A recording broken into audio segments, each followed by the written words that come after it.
애드 포스트 이야기를 조금 해보려고 해요. 일단 애드 포스트가 뭔지 말씀을 드릴게요. 제가 십지로 맛집을 검색을 했습니다. 그러면 여러가지 컨텐츠가 이렇게 나오는데 그 중에 제가 요거 한번 클릭해 볼게요. 자, 그리고 제가 스크롤 요렇게 내려보면은 요 광고 떴죠. 배달의 민족. 배민에서 처음 주문하면 10,000원 할인. 요거 애드 포스트 광고입니다. 그리고 요 하단에 노출되는 동대문 흥부 찜닭, 그리고 십지로 맛집 크레이지 후라이 무교점, 십지로 핫플행 2pm, 8pm 뭐 여기도 애드 포스트 광고입니다. 일단 요 광고를 잠깐 설명해 드리면, 광고주, 그러니까 네이버에 광고를 하는 광고주가 나는 내 광고를 컨텐츠 영역, 그러니까 블로그, 카페, 지식인 등에 난 노출을 시키겠다 라고 하면 이렇게 블로그 안에 네이버가 알아서 이렇게 광고를 내줍니다. 여기 광고도 본문을 보고 광고주의 성과가 높은 것 같은 광고를 선택해서 노출을 시켜주고요. 그리고 지금 맛집 이야기하고 있으니까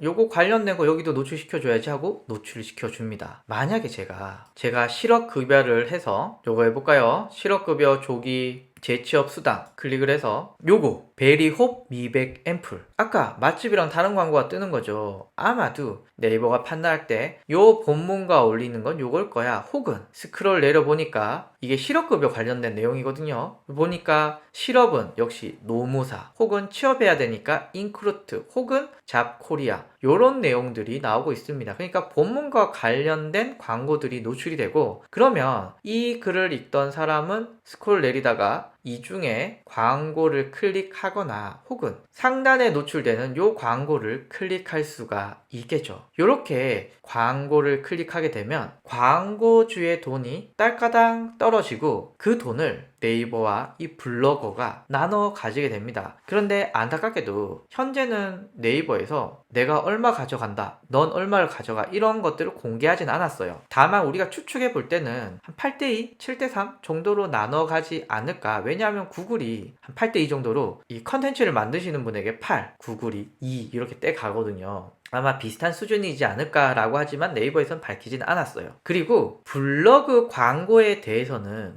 네이버가 공식적으로 인정한 광고는 이 애드 포스트 밖에 없습니다. 여러분들이 애드 포스트에 대해서 좀 더 알고 싶으시다면 네이버에서 애드 포스트 검색한 다음에 여기 들어가시면 되는데 PC 화면만 현재는 제공이 되네요. 뭐 어쨌거나 여기 들어가서 가입하시고 블로그를 운영하시는 누구라도 쉽게 이곳에서 돈을 벌 수가 있습니다. 그래서 현재 네이버에서 가장 효과적으로 안전하게 돈을 버는 방법은 바로 네이버 애드 포스트인데요. 저도 네이버 애드 포스트를 하고 있거든요. 그런데 어떻게 운영하면 비교적 효과적으로 여러분들의 애드 포스트를 활용할 수 있을까? 그 내용을 한번 말씀을 드려보고자 합니다. 일단 두 가지로 볼 수가 있을 것 같은데요. 지수가 높은가 낮은가로 제가 볼 때는 볼 수가 있을 것 같아요. 자, 예를 들면은 요즘 엄청나게 인기 있는 테넷입니다. 전 아직 보진 못했지만 이렇게 테넷이 있는데 스크롤 요렇게 내려보면은 수많은 블로거들이 글을 쓰고 있는데요. 이 중에 제가 요 놈을 한번 클릭해 볼게요. 그러면 이렇게 관련된 내용이 나오고 여기 광고가 나옵니다. 테넷이라고 하는 것은 제가 볼 때는 엄청난 조회수를 기록하는 키워드라고 생각이 들어요. 그러면 이런 광고의 특성상 많이 노출이 되면 많이 클릭을 받을 가능성이 큽니다. 예를 들면 클릭률이 3%라고 한다면 100명이 오면 3명이 클릭을 하는 거고요. 200명이 오면 6명이 클릭을 하는 거고요. 1000명이 오면 30명이 클릭을 하는 겁니다. 그러니까 방문자가 많으면 많을수록 이 광고를 클릭할 가능성들이 높습니다. 그래서 일단은 노출을 시켜야 되는데 지수가 높은 경우에는 이렇게 테넷 같은 엄청나게 조회수 많은 키워드를 해서 상위 노출되면 제일 좋은 거죠. 하단도 마찬가지입니다. 하단에서도 클릭을 해서 광고 수익을 낼 가능성들이 높은데요. 만약에 나는 블로그 지수가 낮아 라고 한다면 내가 아무리 테넷을 작성한다고 하더라도 이곳에 노출이 안 되겠죠. 대부분 요렇게 끝날 가능성이 크기 때문에 이거를 여러분들이 지수가 낮은데 계속 테넷을 쓰는 건 별로 의미가 없습니다. 그래서 지수가 낮게 되면은 뭐 요런 키워드라던가 혹은 요런 키워드라던가 혹은 요런 키워드라던가 어쨌거나 내 지수에 맞는 테넷은 노출을 못 시키니 테넷보다 조회수가 낮지만 관련도 있는 요런 키워드를 노리시는 게 중요합니다. 자, 그래서 일단은 여러분들 블로그 지수에 따라서 내가 노출시킬 수 있는 인기 키워드냐 아니냐를 정하셔서 글을 쓰는 게 중요하고요. 두 번째는 요거 생각해 주셔야 됩니다. 예를 들면은 제가 테넷을 클릭을 했어요. 그리고 어떤 블로그를 한번 클릭해 볼게요. 그리고 여기를 왔다고 한번 해보죠. 그러면 테넷 영화 예매율 1위 그리고 내 집으로 와요 혹은 메가박스 뭐 요런 광고들이 있는데 이 광고가 광고비가 비쌀까요? 혹은 요거 재수학원이거든요.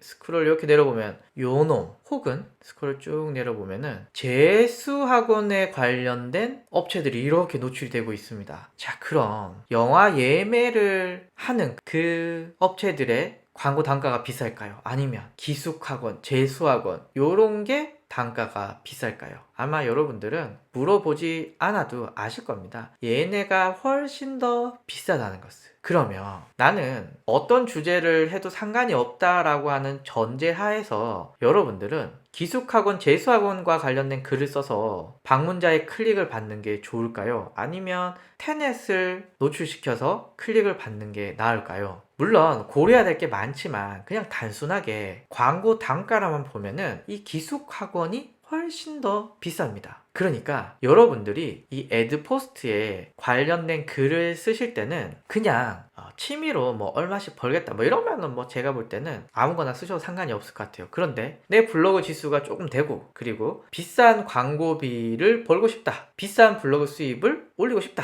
많은 블로그 수입을 얻고 싶다 라고 한다면은 광고의 단가가 높은 것을 노리셔야 됩니다. 이런 기숙학원도 있을 거고요, 인테리어라던가 이사라던가 또 뭐 있을까요? 뭐 학원들, 자격증 이런 데는 돈을 쏟아붓거든요. 그래서 그런 내용들을 다루신다면 한번 클릭을 했을 때 우리에게 지불되는 그런 광고 단가들 훨씬 더 좋을 거라고 생각이 듭니다. 그래서 여러분들이 애드포스트에 아무 글이나 쓰셔도 되지만 이걸로 뭔가 수익을 얻는다 라고 하신다면은 내 지수에 맞는 키워드를 선택해서 노출량을 늘리는 거 중요하고요. 또 하나는 여러분들이 광고 단가가 높은 아이템을 선정하셔서 광고를 하셔야 클릭을 할 수가 있겠죠. 그래서 요것을 주의해 주시고 애드포스트를 운영해 주시면 좋을 것 같습니다. 말씀을 드리면 좋을 것 같고요. 애드포스트 단가, 아까 애드포스트 단가가 전부 낮다라고는 말씀을 안 드렸어요. 다만 아까 그 테넷 같이 영화 예매 이런 거는 일단 영화를 볼 때 보통 한 10,000원, 12,000원 정도 하지 않나요? 12,000원의 객단가를 가지고 있는 상품이기 때문에 광고에 쓸 수 있는 돈이 12,000원 이내에서 왔다 갔다 할 수밖에 없겠죠. 광고비가 3만원, 4만원 하지는 않을 거 아니에요. 왜냐하면 이 표값이 12,000원밖에 안 되는데, 반면에 기숙학원 같은 경우에는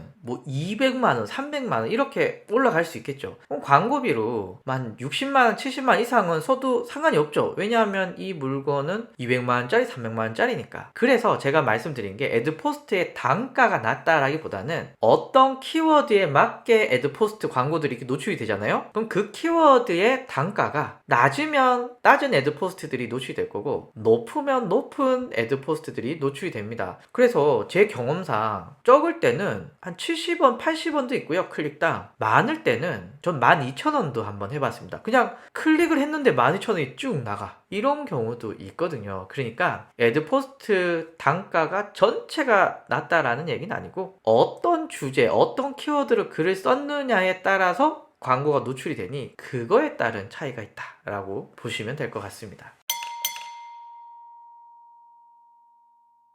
제목은 네이버에서 키워드의 성향을 한눈에 쉽게 보는 서비스 블랙키위라는 서비스가 있는데요. 아시는 분이 있으신지 모르겠습니다. 한번 보여드릴게요. 네이버나 구글에서 블랙키위를 검색을 합니다. 그러면 이렇게 나오는데요. 자, 여기에서 블랙키위를 클릭을 했습니다. 그래서 뭐 이런 메시지 나오고, 일단은 요게 지금은 아마 이렇게 사업도 하시고 그러시는 것 같아요. 제가 예전에 요 블랙키위가 처음 나왔을 때 요 대표님을 너무 뵙고 싶어가지고 이런 서비스를 만드시는 분이 있다니 이렇게 해서 한번 뵙고 같이 차도 마시고 뭐 이렇게 했었습니다. 그래서 뭐 이분이 이 서비스를 만드실 때 처음에는 뭐 간단한 마음으로 만드셨는데 사용하시는 분들이 점점 많아지고 그러다 보니까 다양한 필요들이 느껴서 지금은 보니까 이걸 또 전문으로 뭔가 하시는 것 같아요. 뭐 어쨌거나 이 서비스는 네이버에서 키워드 분석을 할 수 있는 꽤 훌륭한 서비스이고요. 찬웅 팀장님께서 구글 트렌드와 같은 개념이냐고 했는데 구글 트렌드랑은 약간 다릅니다. 구글 트렌드랑 좀 비슷한 거는 네이버 트렌드라는 서비스가 거의 구글 트렌드와 좀 비슷한 서비스고요. 얘는 네이버의 키워드를 뭔가 분석하는데 최적화되어 있습니다. 뭐 예를 한번 들어볼게요. 제가 요즘 관심이 있는 국민 내일 배움 카드 한번 검색을 해 볼게요. 그러면은 일단 기본 정보가 나옵니다. 이 국민 내일 배움 카드는 언제 최초로 등장했느냐라는 거고요. 좀 재밌는 정보죠. 사실 요 국민 내일 배움 카드 제가 요즘 좀 포스팅을 하고 있는데 요 국민 내일 배움 카드는 2020년부터 국민 내일 배움 카드가 됐어요. 그 전까지는 내일 배움 카드였는데 이게 국민이라는 말이 붙어서 국민 내일 배움 카드. 그래서 2019년 11월 3일 날 나왔어. 키워드 등급은 B급인데 이거는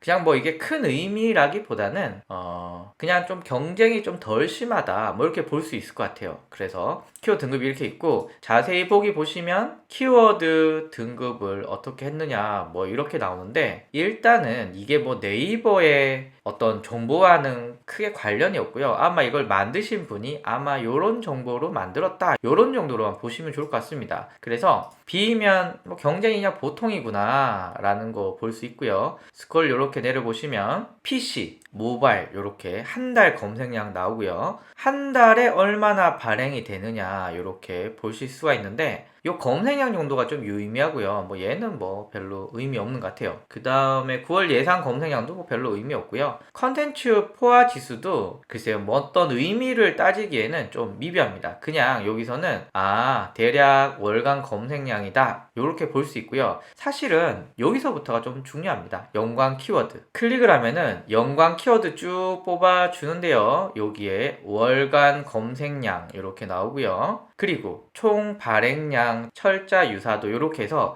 관련 키워드를 한눈에 이렇게 샥 볼 수 있는 굉장히 좋은 서비스입니다. 자, 그리고요. 트렌드 분석에 가보면 한 달 동안의 검색량 이렇게 나오는 거 보실 수 있고요. 그리고 1년 검색량, 제가 앞에 말씀을 드렸지만 이게 2020년부터 시행되는 제도니까 키워드는 요때부터 나와서 올라가서 지금은 요렇게 되고 있다 보실 수가 있고요. 그 다음에 월별 검색 비율은 1월 그 다음에 떨어졌다가 12월 이렇게 되는데 사실 국민 내일 배움 카드는 1년밖에 안 되기 때문에 대략 이렇습니다. 그리고 요일별 비율 요 정도 참고해 주시면 좋을 것 같고요. 그리고 섹션 분석이라고 해서 요거는 좀 도움이 됩니다. 자, 일단 뷰 영역에 몇 자리 노출되고 있는지 그리고 나머지는 광고 뭐 이런 것들 보실 수 있고요. 참고로 네이버의 검색이 후에는 이제 다 뷰 영역으로 바뀔 거기 때문에 지금 PC 섹션은 9월 24일 이후로는 뭐 크게 의미가 없어질 것 같아요. 그래서 여기서는 모바일의 뷰가 좋고요.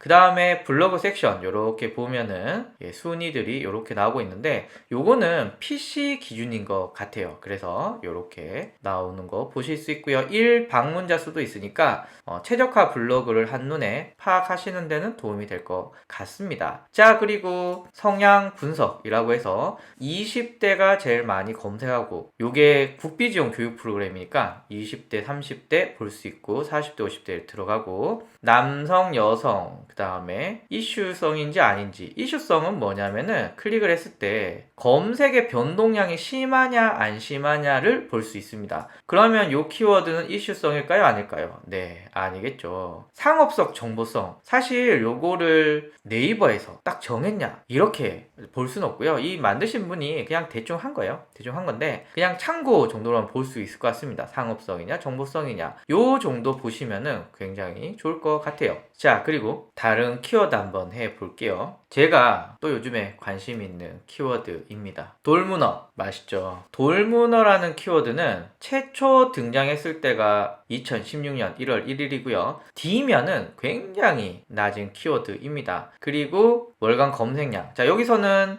키워드 등급이랑 요거만 보면 된다라고 말씀을 드렸고, 자, 돌문어 봤더니 돌문어보다 여기서는 좀 조회수가 많은 키워드를 찾으면 좋겠죠. 그리고 돌문어와 관련된 키워드 요렇게 보시면서 관련된 키워드 찾으시면 좋고, 그리고 트렌드 분석이라고 있습니다. 여기 보시면 쭉 나오는데, 돌문어는 지금이 대목이 조금 지나가고 있네요. 여튼 돌문어는 8월이 많다. 1년 검색량도 보시면은 4월, 5월, 6월 올라가고 있고, 월별도 7월, 8월이 많고요. 요일은 뭐 큰 차이가 없다. 이렇게 우리가 분석을 할 수가 있습니다. 마지막으로 인기 있는 키워드 한번 해볼게요. 자, 홍대 맛집을 제가 검색을 했습니다. 위에는 광고가 엄청 많이 나오네요. 자, 어쨌거나 딱 나왔을 때 키워드 등장은 2016년 1월 1일인데 여러분들 이런 질문을 할 수가 있습니다. 홍대 맛집이 왜 2016년 1월 1일이냐 라고 하면 이 데이터는 다 네이버에서 긁어 오는 거거든요. 그러다 보니까 네이버에서 주는 데이터를 다 블랙키위가 가지고 옵니다. 그러면 네이버 트렌드, 아까 찬웅 팀장님께서 구글 트렌드 말씀하셨는데 네이버 트렌드에서는 2016년 1월 1일부터 컨텐츠들이 키워드의 검색량들이 나옵니다. 2016년 이전에도 물론 검색량이 있었겠지만 네이버가 2016년 1월 1일부터 다시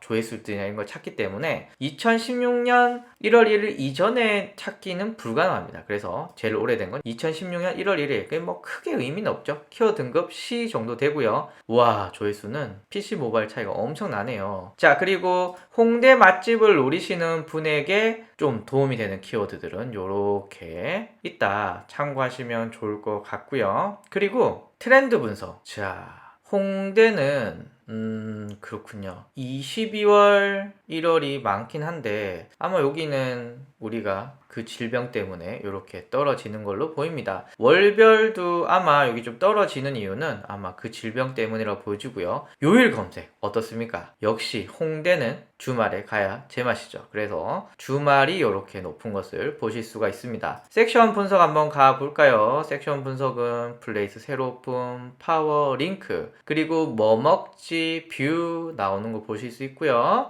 여기에 블로거들 보시면은 거의 2000 이상씩 다 나오는 것 같고요. 1 방문자 수가 적어도 이렇게 상위 노출된다. 뭐 이런 정도 참고하시면 좋을 것 같습니다. 마지막으로 성향 분석. 야, 홍대는 20대가 많이 가네요. 그리고 이슈 별로 없고요. 여성이 많이 가고요. 정보나 상업성은 반반이라고, 아니요, 상업성이 훨씬 많네요. 여튼 이렇게 볼 수 있습니다. 이렇게 키워드 서비스를 사용을 해 주시면 좋을 것 같습니다. 자, 그래서 요 블랙키위라는 서비스 한번 소개시켜 드렸고요.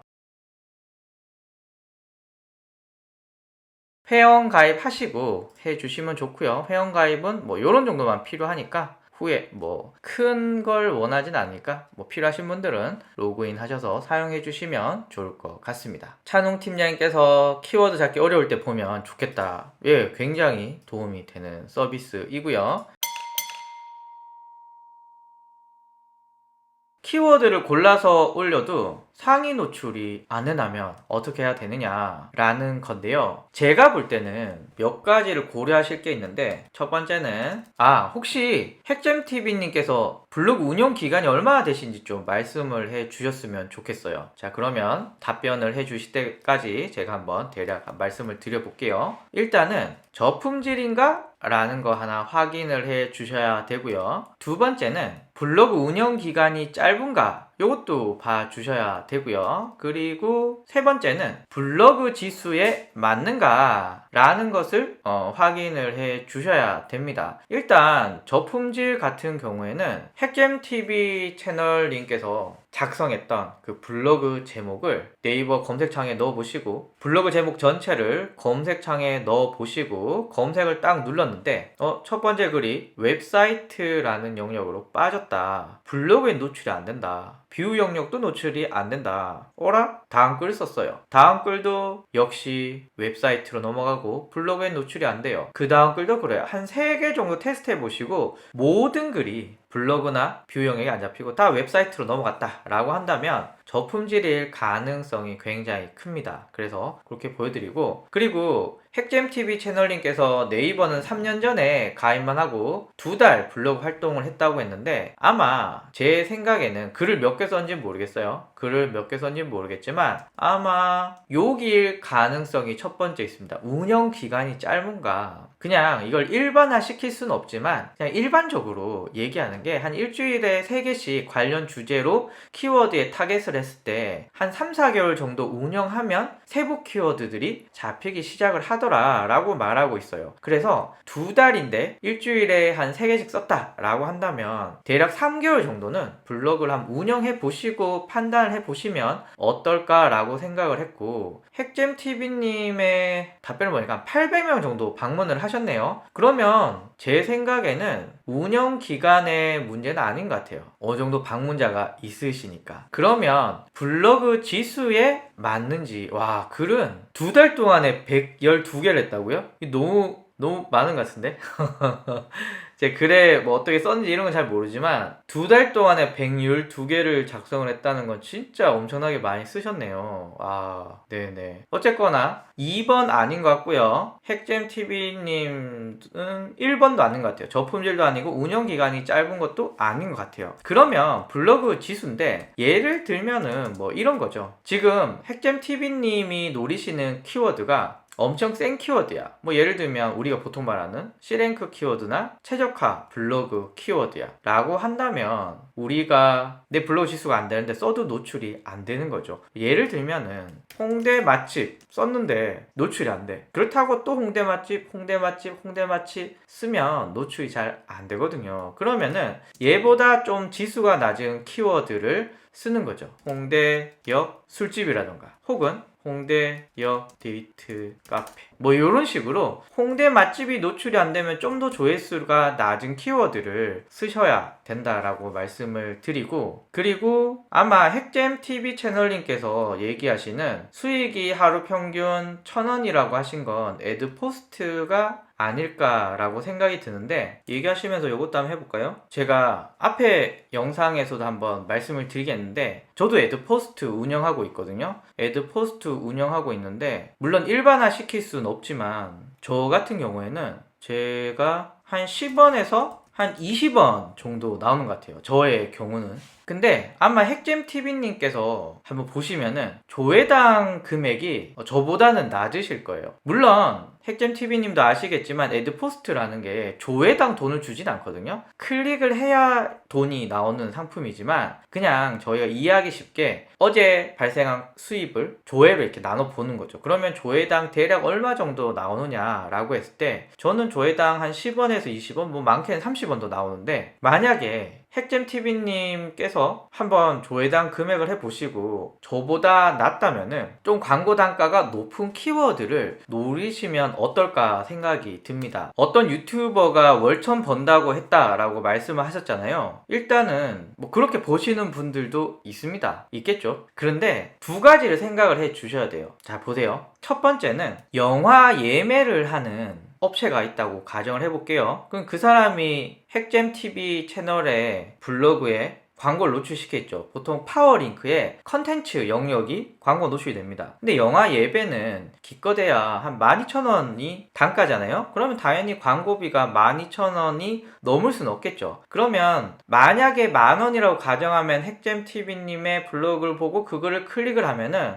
네이버랑 핵잼TV님이 나눠갈 때 뭐 한 8을 가져간다 라고 한다면 맥시멈 얻을 수 있는 게 한 8,000원 정도 되겠죠. 근데 기수가고는 객단가가 몇백만 원이거든요. 그러면은 영화 예매보다는 키워드의 단가가 훨씬 더 비쌉니다. 그러니까 영화 예매를 한 클릭에서 얻는 애드포스트의 수익보다는 기수각원을 클릭해서 얻는 수입이 더 클 수가 있습니다. 지금 핵잼TV 채널님께서 광고 단가는 어떻게 확인하고 키워드에 따라서 단가가 정해지냐고 물으셨는데, 맞습니다. 티스토리도 운영하고 있으시다고 했는데 티스토리는 애드센스라는 광고가 붙잖아요. 그 역시도 어떤 광고를 클릭을 하냐에 따라서 광고 단가는 천차만별입니다. 그러면 대략 이렇게 볼 수 있겠죠. 크리에이터 스튜디오에 들어가 보시면은 내가 번 돈과 그리고 몇 클릭이 나왔다 라고 하는 수치가 나옵니다. 그러면 광고 수입 나누기 클릭 이렇게 해보시면은 광고 단가가 나오겠죠. 그래서 일단 저의 전략은 광고 단가가 높은 키워드를 노린다 라는 게 하나가 있고요. 또 하나는 이런 게 있습니다. 영화 예매라는 키워드가 조회수가 많을까요? 기숙학원이라는 키워드가 조회수가 많을까요? 당연히 영화 예매가 조회가 많겠죠. 그러면 영화 예매가 비록 광고 단가가 좀 낮는다고 하더라도 조회수가 많으니까 계속 클릭을 해서 올라가니 그럴 수 있겠죠. 그런데 기숙학원은 단가는 높지만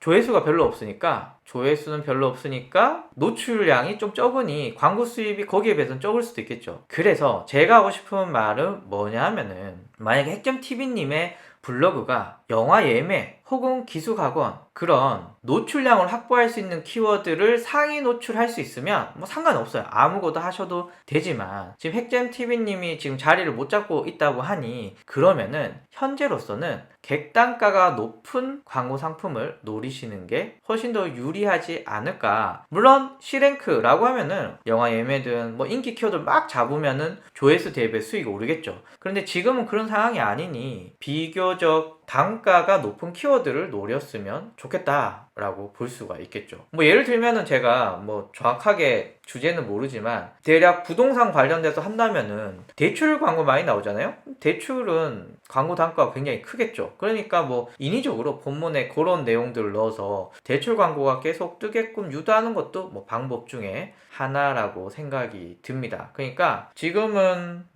평균 1,000원 정도면은 아마 본문을 좀 개량해서 비싼 광고가 노출되게끔 구성을 하시면 되고요. 핵잼TV님께서 하루에 400명 방문하는데 평균 1달러라고 한다. 광고 차단을 잘못해서 그런가요? 일단 저 티스토리로 애드센스를 달아서 블로그 운영해서 뭐 몇천만 이렇게는 못 달아봤고요. 한 100만 원대 수익을 얻었습니다. 그리고 한 3, 4년 했죠. 지금은 안 하고 있는데. 그런데 지금 핵잼TV님께서 이 애드센스 혹은 네이버 애드 포스트를 할 때 좀 중요한 게 몇 가지 있습니다. 첫 번째는 단가가 높은 광고를 노출시키는 거 중요하고요. 그리고 당연히 본문 내용이 광고와 연관도가 높아야 됩니다. 뭐 예를 들면은 이런 게 있겠죠. 제가 얼마 전에 실업급여 관련돼서 글을 썼어요. 그러면 실업급여에 대해서 궁금한 분들이 있겠죠. 근데 그분들한테 자꾸 노무사 광고가 떠요. 그러면 실업급여가 궁금한 사람들한테 노무사 광고는 의미가 있을까요? 별로 없겠죠. 그러면 별론 겁니다. 그런데 제가 사회복지사나 보육교사 이런 걸 해요. 그리고 내용을 쫙 해놓고 내용 안에 뭐 이런 걸 집어넣어요. 네가 혼자 해봐도 소용없으니 꼭 전문 교육기관과 상담을 해라. 그게 너의 시간과 비용을 아끼는 길이다 라고 블로그 본문을 마무리해 라고 하면 광고 클릭을 할 가능성들이 높겠죠. 그래서 좋은 본문 내용에 좋은 광고가 붙어야 성과들이 많이 올라갑니다. 그런데 1번, 2번을 하시는 건 핵잼TV님의 고민이겠고 앞으로 하셔야 될 이유겠죠. 그런데 조심해야 될 게 있습니다. 자, 그런데 질 낮은 클릭이 자주 발생하는 경우가 있어요. 이럴 경우 단가가 굉장히 낮아집니다. 예를 들면은 질 낮은 클릭에 대한 이해를 좀 해주셔야 됩니다. 애드센스의 중요한 목적이 뭘까요? 당연히 구글 애즈로 광고하는 이 광고주가 성과를 봐야 되는 건데 구글 애즈를 통해서 광고한 광고가 애드센스를 통해서 티스토리에 노출이 돼. 그런데 방문자가 와서 클릭하고 들어와서 한 1초, 2초 있다가 바로 나가버려. 또 들어와서 1초, 2초 있다가 또 나가버려. 이런 방문자가 계속 늘어나요. 그러면은 광고주 입장에서 이 티스토리에 광고를 해서 효과를 봤다고 할 수 있을까요? 없을까요? 못하겠죠. 그러니까 구글 입장에서는 여기는 성과가 났기 때문에 단가를 계속 낮춰야겠다라고 합니다. 그래서 이게 사실 하루 평균 몇 달러 이거는 별로 제가 볼 때는 중요하지 않아요. 예를 들면 최소한 조회당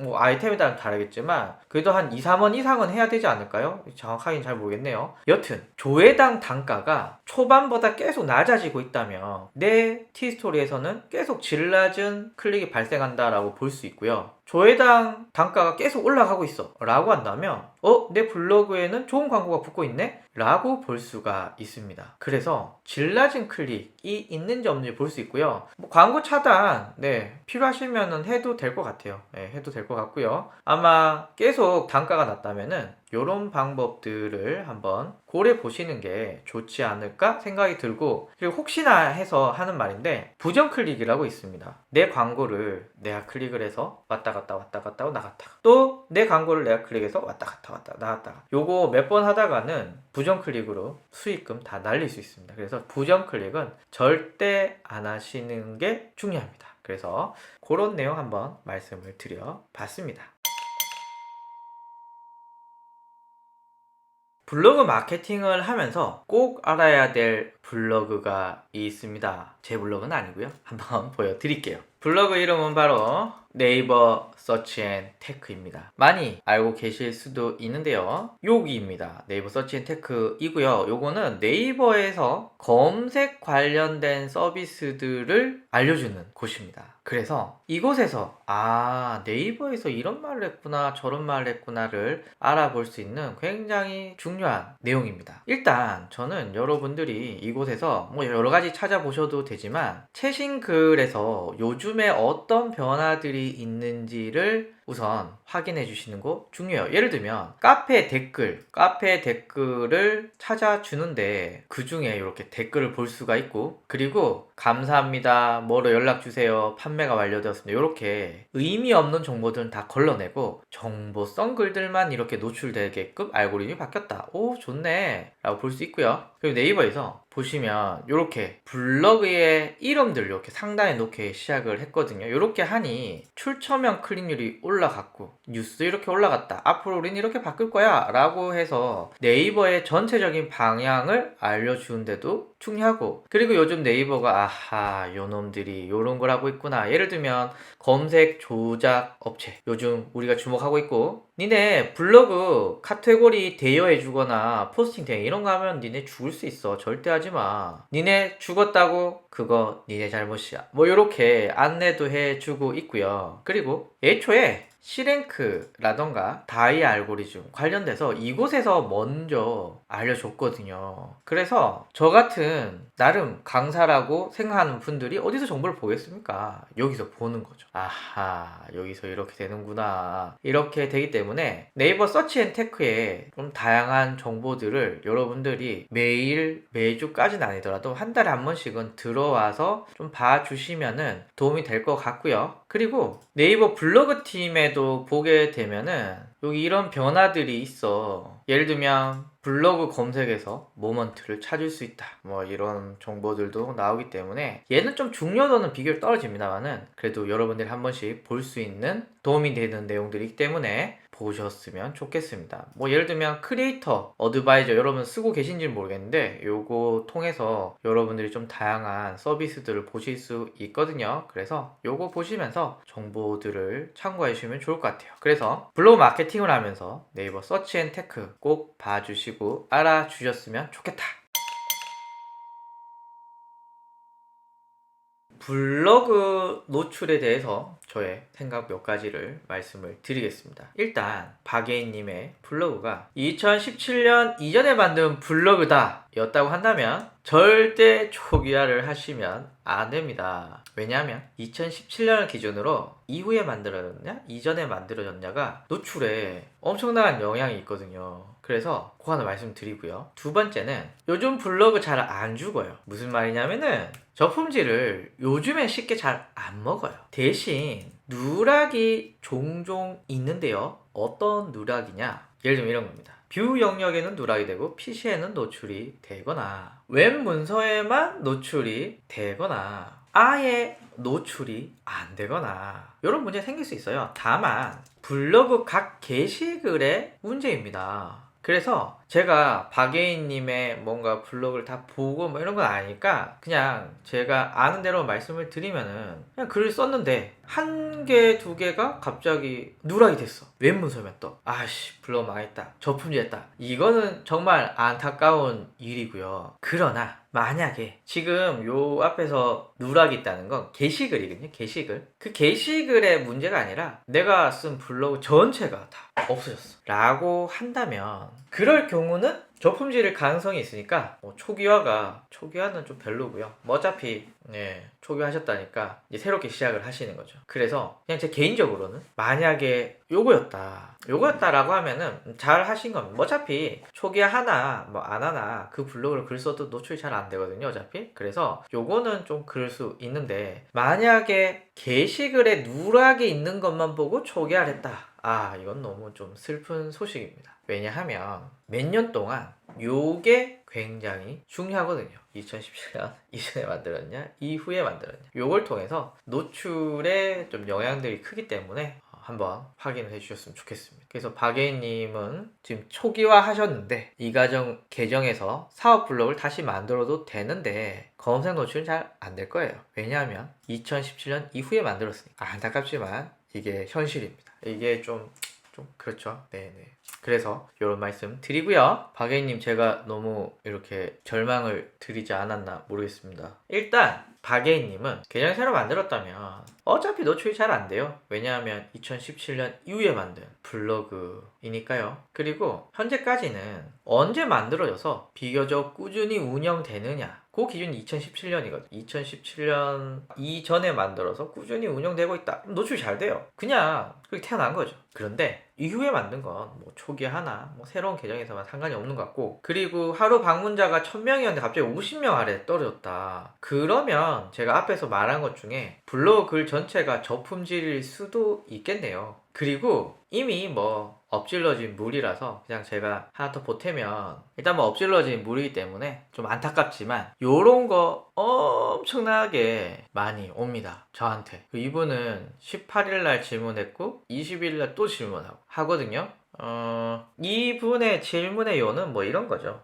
제 블로그가 C랭크는 아니어도 그래도 웬만한 키워드 잘 잡거든요. 그리고 저도 2017년 이전에 그냥 적당하게 꾸준히 운영했어요. 그래서 이분들이 제 블로그 노출되는 거 보고 보낸 거죠. 사실 노출이 안 될 때는 이런 거 보내지도 않았어. 노출이 되니까 엄청나게 보내는 거 엄청나게. 그래서 내가 니한테 아무것도 해 끼칠 거 없어. 그리고 너 그냥 써. 그리고 뭐 또 답을 안 해주니까 근데 너의 그 소중한 희생을 통해서 내가 좋은 곳에 힘을 쓰고 싶어 막 이런 거 썼습니다. 개뻥인 거죠. 여튼 이거 엄청 많아요. 왜 이럴까요? 왜냐면 이것 때문입니다. 이것 때문에 어차피 초반에 만들면 노출이 잘 안 되거든요.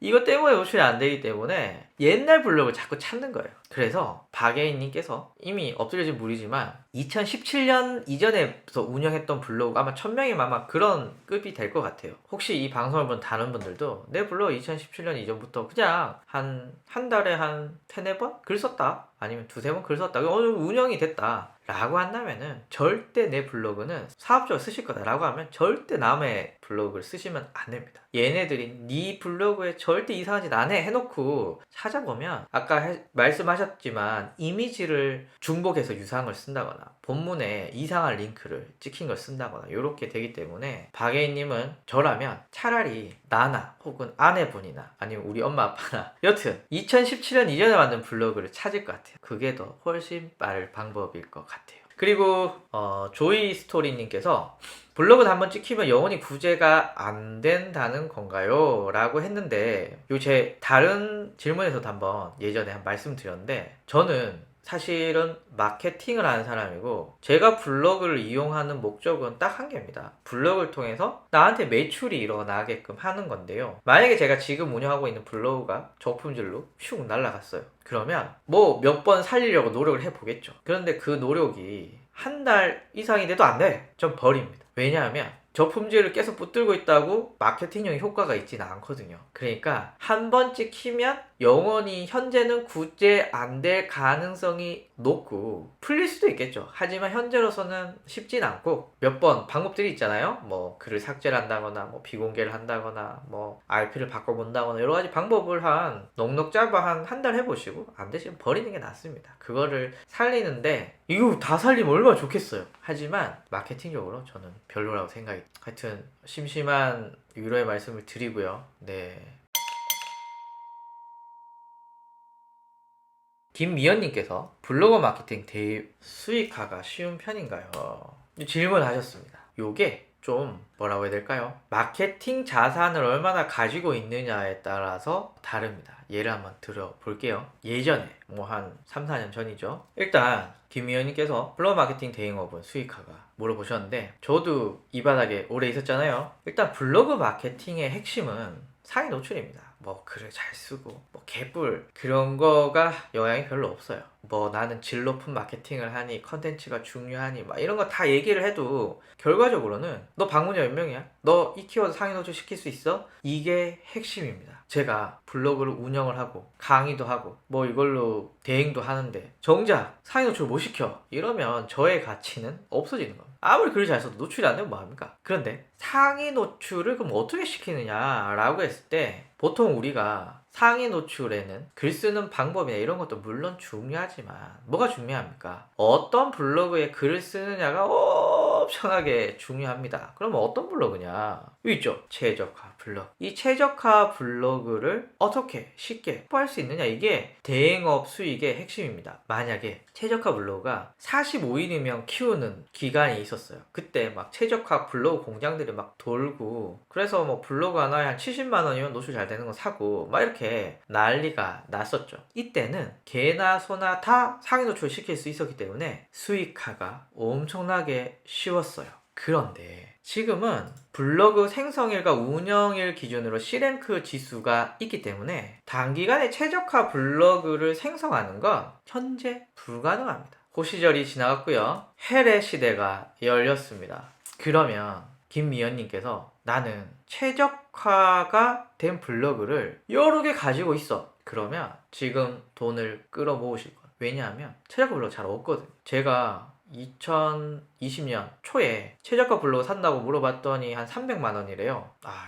비싸다 이랬는데 지금 물어보니까 700, 800만 원인데 안 판대요? 없대요. 무슨 뜻입니까? 2017년 이전에 만든 블로거들을 찾기가 더럽게 힘든 거죠. 이미 그 전에 대행사들이 가지고 있는 거 박예인님이 블로그가 이렇게 날아간 것처럼 포스팅 하다가 글이 날아간 거죠. 그런데 이렇게 하나씩 날리다 보니 이제 노출시킬 블로그들이 없는 겁니다. 그래서 대행사들이 어떤 방법을 썼냐면 이런 거죠. 아까 제가 보여드린 건데요. 블로그를 구할 수 없으니까 노출 잘 되는 애한테 요청하는 거죠. 너 카테고리 좀 빌려줘. 아니면 내 글 하나당 얼마 줄게 해줘. 라고 해서 대행사들이 블로그를 소유하는 경우는 극히 일부고 대부분은 좀 그렇지만 하여튼 많은 수가 이렇게 이미 운영 잘 되고 있는 블로거들한테 요거 좀 써줄래? 네 카테고리 내가 좀 빌려 쓸까? 이렇게 바뀌고 있어요. 그러면 당연히 수익화가 쉬울까요? 어렵습니다. 블로거들한테 돈도 줘야 돼요. 또 그렇다고 노출이 막 잘 되냐? 또 그렇지도 않고 현재 그런 상태입니다. 그래서 저는 그냥 상위 노출을 잘하는 블로그 마케팅 대행업이라면 지금 좀 별로다. 좋은 시절은 제 생각이 지나간 것 같아요. 저는 별로인 것 같아요. 저는 안 할 것 같아요.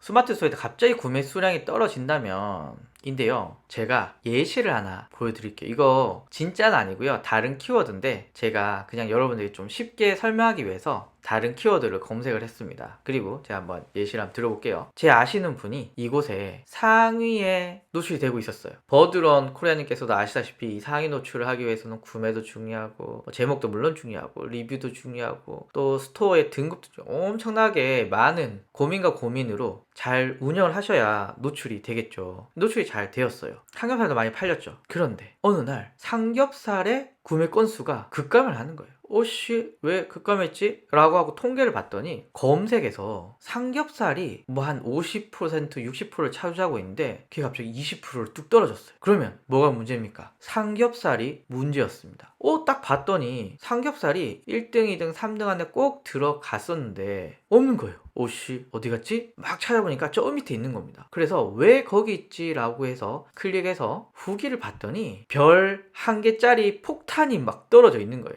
이분 생각했죠. 아씨 누가 나한테 리뷰 테러를 했군. 그래서 이분이 안되겠다, 다시 좋은 후기를 만들어야지 이러면서 후기들을 막 만드는 거죠. 아마 버드론님께서는 아실 거예요. 어떻게 꾸미셔야 노출이 잘 되는지, 그 최상의 상태가 유지가 되고 있는지 안 되고 있는지를 확인을 해 주셔야 됩니다. 만약에 그런 변화도 없어, 삼겹살이 떨어지긴 했지만 내가 봤을 때 아무런 변화가 없어, 그냥 단순히 순위가 떨어졌어, 그러면 다른 키워드들도 같이 확인을 해 보시고 다 떨어졌어, 그럼 뭘까요? 맞습니다, 그냥 알고리즘이 바뀐 거죠. 그런데 다른 건 유지가 되고 있는데 유독 삼겹살만 떨어졌어, 그럼 원인을 찾으셔야겠죠. 그래서 버드론 님께 드리는 조언은 왜 떨어졌느냐, 가장 큰 이유는 스마트폰은 검색이 크기 때문에 검색 키워드에서 답이 있거든요. 그래서 그 검색 키워드를 보시고 어떤 특정 키워드만 떨어졌느냐 아니면 다 떨어졌느냐, 특정 키워드만 떨어졌으면 아마 그 상품에 문제가 있을 가능성이 크고요. 다 떨어졌다 라고 하신다면 알고리즘이 바뀌었기 때문에 아마 버드드론 님께서는 전체적으로 한번 점검을 해 보시는 게 좋지 않을까 라고 생각이 듭니다. 요 얘기입니다. 혹시 여러분들 알고 계시는지 모르겠습니다. 공정위에서 네이버 검색 조작에 대해서 과징금을 때렸고, 그리고 너 알고리즘을 바꿔야 돼 라고 지시했고요. 네이버는 검색 의도에 부합한 결과를 제공한 거지 우리가 한 게 아니야 라고 해서 요렇게 기사가 나왔습니다. 일단은 내용이 요 플러터 아카데미의 기사가 제일 자세하게 나와 있어서 제가 한번 요렇게 쭉 보여드리고 제가 한번 요약을 해 보도록 할게요. 일단은 오늘 기사로 나왔는데요. 공정위에서는 네이버 검색을 조작했다 그러고 네이버에서는 검색 의도에 부합한 결과를 제공해서 나는 불복하겠다 라고 했는데, 전체적으로 네이버 쇼핑이랑 동영상 이렇게 두 곳인데 한번 보여드릴게요. 네이버 쇼핑 동영상의 검색 알고리즘을 니네가 인위적으로 바꿨기 때문에, 예를 들면 자사의 상품과 자사의 동영상 서비스를 검색 결과 상단에 올리기 때문에 이것은 소비자 기만이고 네이버의 시정명령과 과징금을 부과했습니다. 금액이 쇼핑은 돈 버는 곳이라 그런지 265억 원을 했고요. 동영상은 2억 원 정도 되었습니다. 여기에 대해서 네이버는 불복입니다.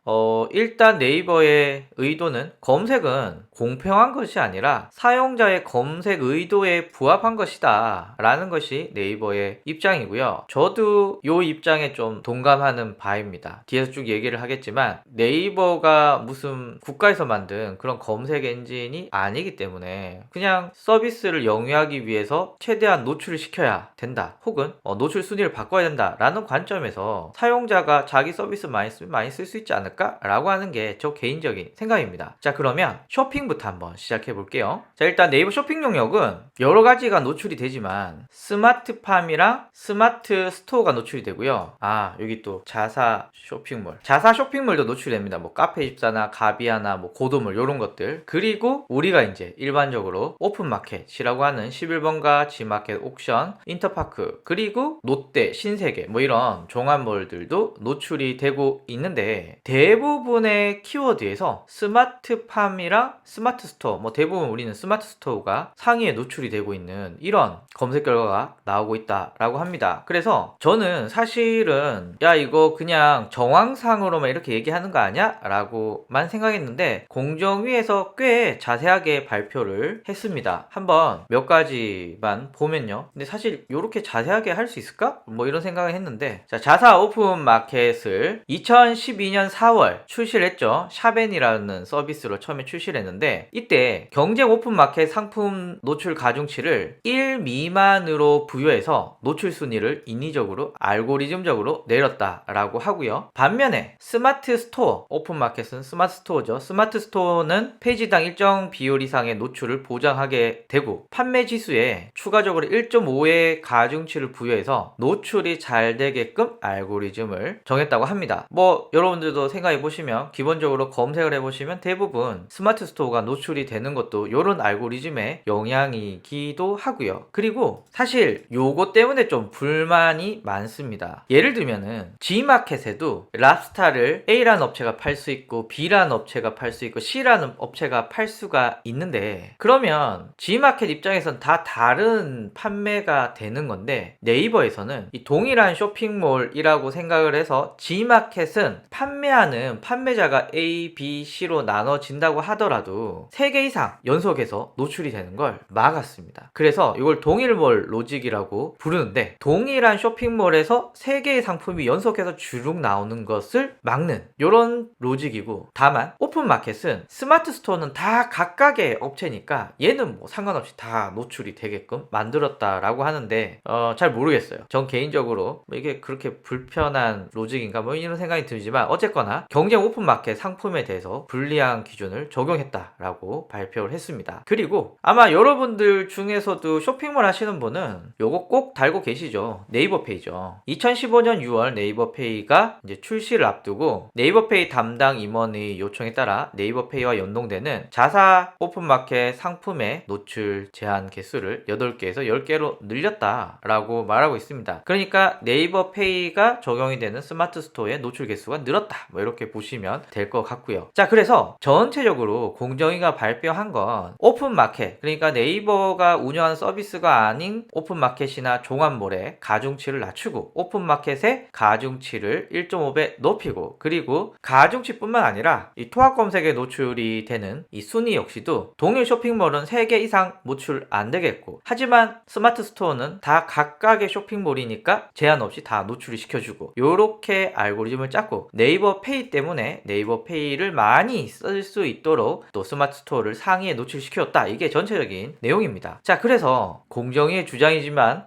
결과는 어떻게 됐느냐. 자, 네이버 쇼핑 검색 결과에서 2015년에 네이버 오픈마켓의 상품 노출 비중, 그러니까 스마트 스토어인 거죠. 스마트 스토어의 노출 비중이 2015년에는 12.7%였는데 2018년에는 2배 이상 증가를 했고요. 점유율이 21%로 성장을 했더라. 그러니까 즉 노출이 많이 되니까 매출도 많이 올랐더라 라는 거고요. 반면에 경쟁사는 어떻게 되었을까요? 경쟁사는 2015년에 12%에서 10%로 떨어지고, 또 다른 경쟁사는 12.4%에서 8.5%로 노출 비중이 낮아졌고, 네이버로 볼 때 노출이 곧 매출이기 때문에 경쟁사의 매출도 줄어들었겠죠. 자, 그런데 네이버는 이렇게 얘기하고 있습니다. 사용자들이 네이버 쇼핑을 이용하는 가장 큰 이유는 여러 몰에서 판매되는 비슷한 상품을 한 번에 비교하려고 보는 거지, 야, 한 업체만 계속 노출이 되는 거 이거 옳지 않아. 그러니까 11번 가도 하나의 업체고, G마켓도 하나의 업체고, 스마트 스토어도 하나의 업체고, 자사몰도 하나의 업체고, 우리는 많은 업체들을 한 곳에서 가격 비교해서 노출시키는 게 특징이야. 만약에 공정인 니네가 말한 것처럼 네이버 쇼핑에서 특정 쇼핑몰의 상품만 집중적으로 보여주면, 야, 네이버 쇼핑 왜 가? 그냥 11번 가나 G마켓이나 쿠팡 가지 라고 말하고 있습니다. 여러분들의 생각은 어떠신가요?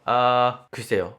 어차피 우리는 이 중에 방송을 보시는 분들 중에 우리는 어차피 뭐 엄청난 기업이 아니잖아요. 뭐 어차피 우리는 네이버 스마트 스토어 아니면 자사몰 아니면 11번 가나 G마켓이나 이런 곳에 같이 엎어서 팔아야 되는 처지잖아요. 그래서 뭐 글쎄요, 잘 모르겠습니다만은 저희한테 만약에 11번가나 이런 곳에서 노출이 또 많이 된다라고 한다면 또 11번가에서 우리가 또 경쟁을 또 많이 해야 되는 또 이런 상황이 되지 않을까요? 그래서 뭐 제가 볼 때는 뭐 큰 차이는 없을 것 같다, 뭐 이런 좀 생각이 들고요. 요 얘기하고 한번 우리 변화도 한번 살펴볼게요. 자, 이제 동영상 이야기 한번 해볼게요. 사실 네이버에 노출되는 동영상에 대해서 관심 없으신 분들이 엄청나게 많습니다. 별 관심이 없어요. 그래서 이번에 이 변화가 뭐 그렇게 그렇게 와닿지는 않습니다. 일단 네이버가 2017년에 동영상 검색 알고리즘을 개편을 했는데 네이버는 검색이니까 이 키워드가 중요하다라고 이야기했고 키워드를 중심으로 검색 알고리즘을 바꿨는데 판도라 TV나 아프리카 TV 알리지 않았어. 그래서 얘네들은 키워드로 뭘 준비하지 않았어. 그러니까 노출이 하락을 했어 라고 말하고 있고요. 그리고 전 이거 사실 못 봤는데 네이버 TV 테마관이라고 있다고 하더라고요. 전 잘 모르겠어요. 하지만 이 네이버 TV 테마관에서 입점한 동영상에 또 가점을 주어서 결과적으로 네이버 TV 동영상은 많이 늘었고 또 가점을 받은 테마관의 영상의 노출 증가수는 43%다 라고 말하고 있고요. 반면에 검색 제휴 사업자의 동영상 노출 수는 감소를 했습니다.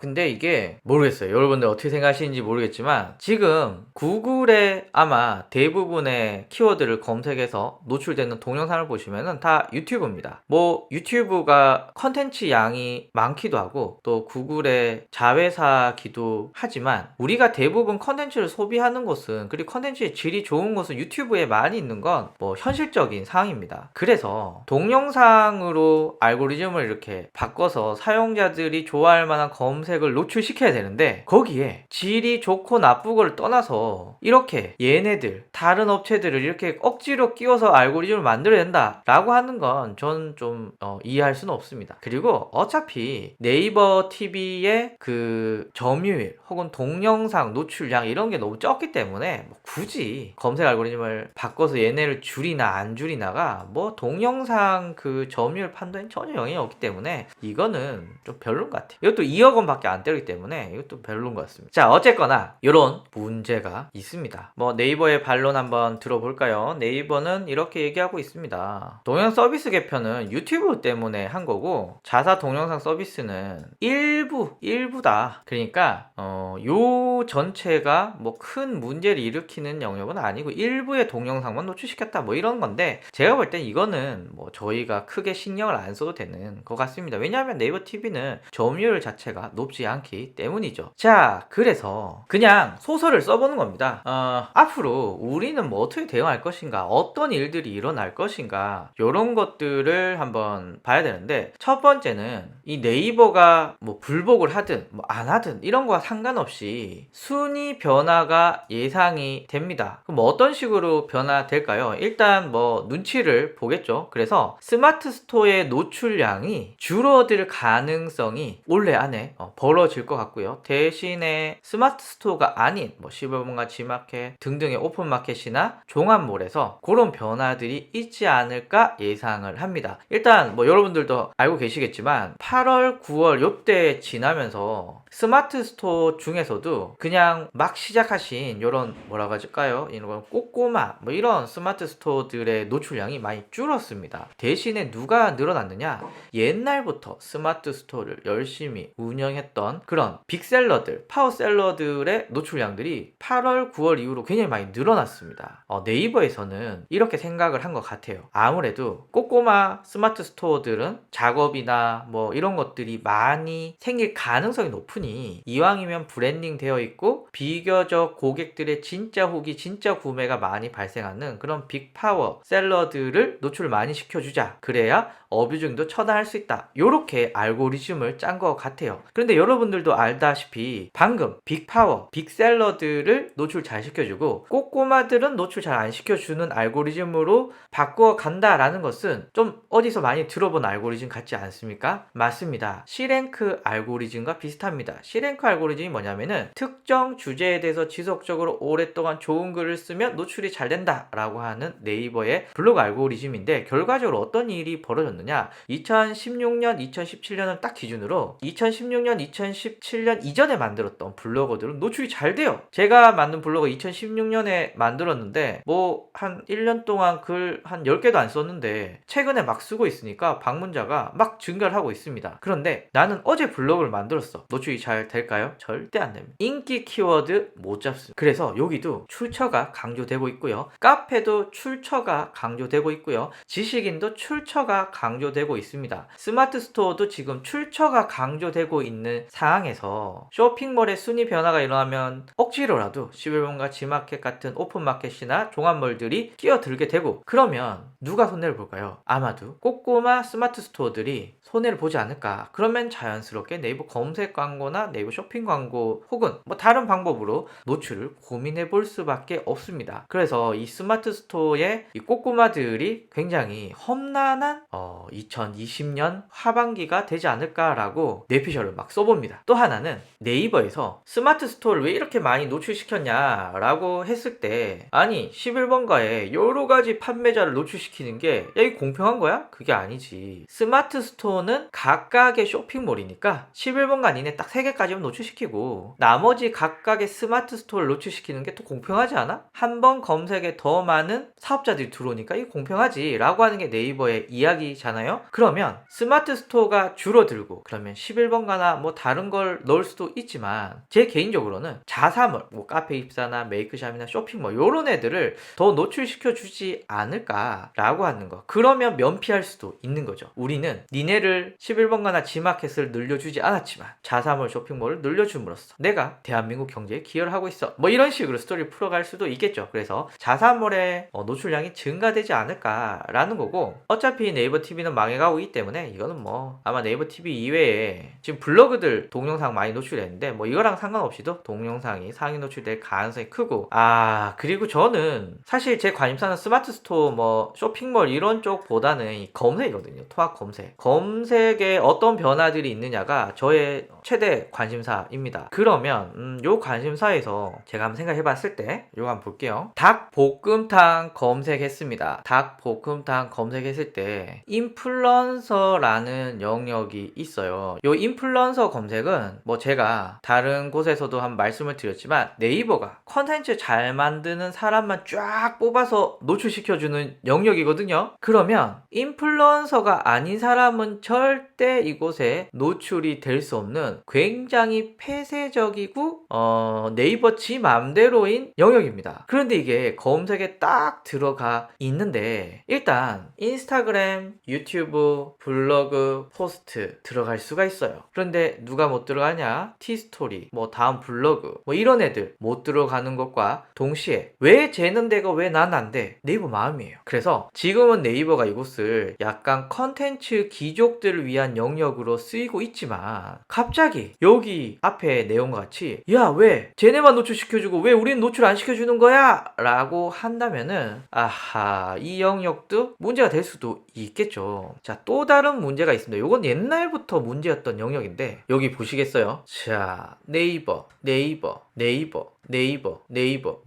야, 이 다 네이버네. 심지어는 인플루언서는 아니고 이 사람 또 인플루언서 대부분 인플루언서들만 노출이 됩니다. 그 인플루언서는 뭐냐? 네이버 인플루언서 검색에 등록된 사람들인 거죠. 자, 어쨌거나 요 부분에서 또 왜 네이버 블로그만 아니면 네이버 인플루언서만 노출시켜 주는 거야? 뭐 이렇게 얘기할 수도 있고요. 또 하나는 뭐였죠? 최근에 티스토리들이 네이버 뷰 영역에 들어오기가 굉장히 까다로워졌습니다. 자, 그런 문제들도 이곳에 생길 수가 있습니다. 그래서 이게 아마 통합 검색으로 확대가 될까까지도 한번 멀리 한번 나가 봤는데요. 여러분들의 생각은 어떠신가요? 이게 아마 네이버가 이 정도에서 그냥 눈치 보고 살짝 바꿀 건지, 에이씨 이러면서 엄청 바꿀 건지, 이거는 한번 기대를 해봅니다. 원래 저는 이런 거 기대하고 이런 걸로 또 강의 찍고 하는 사람이라서 막 살을 붙여봤는데요. 어쨌거나 이래야 저래나 스마트 스토어를 처음 시작하시는 분들, 블로그를 처음 시작하시는 분들, 이런 분들에게는 나날이 어려운 시기가 될 수가 있고요. 만약에 저는 감히 말할 수 있습니다. 여러분들 중에 블로그 예전부터 만들었던 분들 많이 가지고 있다 이러면은 지금 블로그 운영하십시오. 노출 진짜 잘 됩니다. 그런데 2019년, 2020년에 블로그를 만들었어 라고 한다면은 인기 키워드 노출되기 좀 쉽지가 않습니다. 왜냐하면 네이버가 출처를 강조하고 있기 때문인 거죠. 그리고 쇼핑몰에 대해서는 맞습니다. 여기 바꾸겠지만 자기들 유리한 다른 방향으로 맞습니다. 처음에 하는 척 하겠지만 시간이 지나면 바뀌겠거든요. 쇼핑몰 하시는 분들도 아마 아마 스마트 스토어도 빅셀러, 빅파워 이렇게 키우시는 분들이 노출이 잘 되고 꼬꼬마 스마트 스토어들은 좀 힘들어지는 시기들이 될 것 같아요. 하지만 뭐 스마트 스토어에서 누구한테 매출이 나오든 뭔 상관입니까? 네이버는 다 자기 거니까요. 자, 그래서 이번 변화들에 대해서 한번 쭉 훑어봤습니다.